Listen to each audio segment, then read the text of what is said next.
नमस्कार शेतकरी मित्रांनो, सीमांड्री फार्म चॅनलमध्ये आपल्या सर्वांचं स्वागत आहे. मित्रांनो, सर्वप्रथम आपल्या चॅनलला कोणी नवीन असेल तर चॅनलला नक्की लाईक करा आणि चॅनलला होईल तेवढं सबस्क्राईब करा.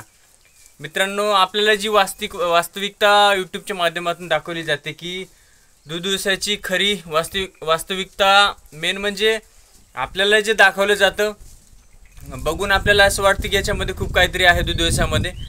पण कुठंतरी जेव्हा आपण स्वतः करायला लागतो त्यामध्ये कुठंतरी आपल्याला याच्यामध्ये काही तथ्य वाटत नाहीत.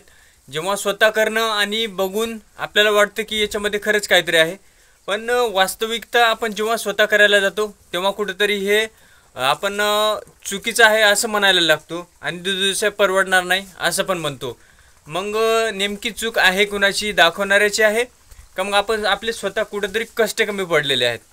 तर मग सध्याची परिस्थिती अशी आहे की आपल्याला दाखवलं जातं की 10 गायीमध्ये अमुक उत्पन्न तमुक उत्पन्न, पण जेव्हा आपण स्वतः करायला जातो तेव्हा कुठंतरी आपण निराशेच्या छायेत जातो. कारण याच्यामध्ये दूध व्यवसायामध्ये स्वतःला खूप संयम आणि सातत्य आणि चिकाटी असणं खूप गरजेचं आहे. कारण इथं वेळोवेळी बघू शकतो की आपण अडचणी येऊ शकतात, अशा गंभीर परिस्थिती येऊ शकतात की गोठ्यातील जनावरं दगावू शकतात किंवा एवढा मोठा लॉस होऊ शकतो की आपण याच्यातून बाहेर सुद्धा पडणं अवघड जातं.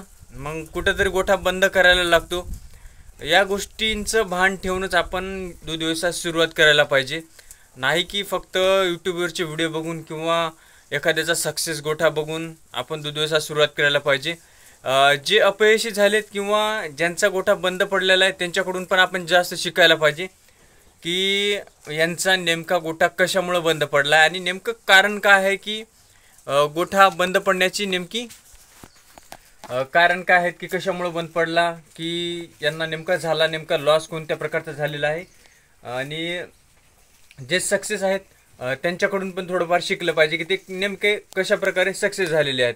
आता आपण बघू शकतो की जे अपयशी लोक झालेले ते कुठंतरी एकतर कशामध्ये मॅनेजमेंटमध्ये कुठंतरी कमी पडलेत किंवा त्यांनी एकतर मोठ्या प्रमाणात लोन वगैरे घेऊन व्यवसायाला सुरुवात केलेली असते. मग हे लोन कुठंतरी फेडायला अवघड जातं, त्यामुळं पूर्ण गोठा विकावा लागतो किंवा घरून सपोर्ट नसल्यामुळं किंवा कामाचा हातभार लागत नसल्यामुळं काही दूध व्यावसायिक आपला गोठा बंद करतात. आता लोन करून जर आपण गोठ्याला सुरुवात केली तर याच्यामध्ये खूप मेहनत आहे, चिकाटी आहे आणि आपण बघायला गेलं तर मेहनत म्हणजे याच्यामध्ये पूर्ण आपल्याला ब्रीडिंग, फिडिंग आणि मॅनेजमेंट या पूर्ण गोष्टीचं व्यवस्थापन करावं लागेल.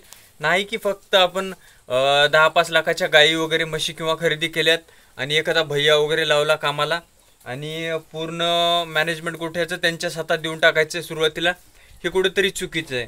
सुरुवातीला आपण छोटी सुरुवात करून बघा, आपल्याला पडते का बघा. म्हणजे दूध व्यवसाय एक अशी गोष्ट आहे की याच्यामध्ये खऱ्या गोष्टी सांगितल्या जात नाहीत.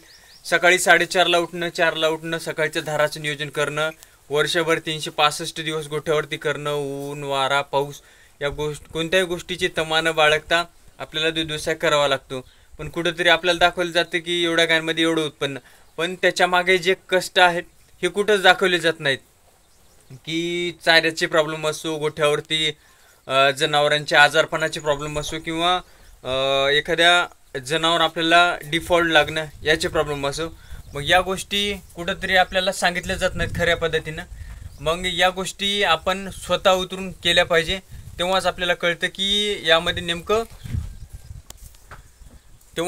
यामध्ये खरी वास्तविकता काय आहे. की दूध व्यवसायाची वास्तविकता अशी करून ठेवली आहे की याच्यामध्ये खूप प्रॉफिट आहे आणि अमुक आहे तमुक आहे, पण सध्याला दुधाची रेट बघायला गेलं तर 25 रुपये 26 रुपये आणि याच्यामध्ये जे कष्ट आहेत म्हणजे ज्यांच्याकडे शेती कमी आहे किंवा भांडवलाची कमतरता आहे त्यांच्यासाठी हा खूप अवघड असा व्यवसाय आहे. कारण सुरुवातीला आपल्याला खूप अनंत अडचणी येतील, असं वाटायला लागेल की आता बंद करून टाकू, कशाला सुरुवात केली. रोज शेण काढणं, रोज धारा काढणं, तेच कुठं लग्नाचं जायला जमत नाही किंवा कुठं देवाचे दर्शन असो, कुठं पण असो आपल्याला बिलकुल वेळ भेटणार नाही आहे. तर ही सुरुवातीला मानसिकता करून ठेवणं खूप गरजेचं आहे की आपल्याला एक 4 ते 5 वर्ष अशी दिली पाहिजे गोठ्याला की आपण कुठे नाही जरी गेलो तरी चालेल, फक्त आपल्या 5 वर्षामध्ये गोठा एवढा सक्सेस झाला पाहिजे की पुढच्या 5 वर्षात